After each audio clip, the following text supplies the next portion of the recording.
ఈ మధ్యన హోంమంత్రి గారు గుంటూరు వచ్చినప్పుడు మేము తెలుగుదేశం వారు ఇచ్చినా వైసీపీ వారు ఇచ్చినా ఎవరిచ్చినా కంప్లైంట్స్ రిజిస్టర్ చేస్తాం అన్నారు. తేలిపోతుందిగా. నేను 5 ఇచ్చా ఇందాక చెప్పాగా. 5 ఇస్తే ఒకటి కూడా రిజిస్టర్ చేయలే. ఎప్పుడు 11వ నెలలో ఇచ్చా. జనవరిలో కోర్టుకు వెళ్ళా. జనవరి ఫస్ట్ తారీఖున వెళ్తే 4వ తారీఖు రిజిస్టర్ చేశారు కోర్టుకు వెళ్ళిన తర్వాత.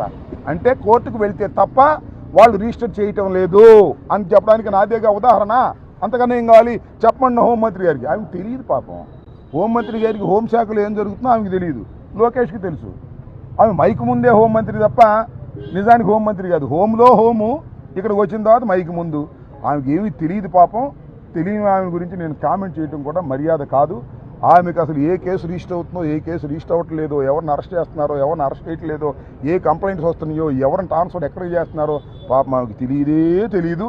ఆమెను చూసి జాలి పడాలనిపిస్తుంది. అంతకు మించి ఏమీ లేదు.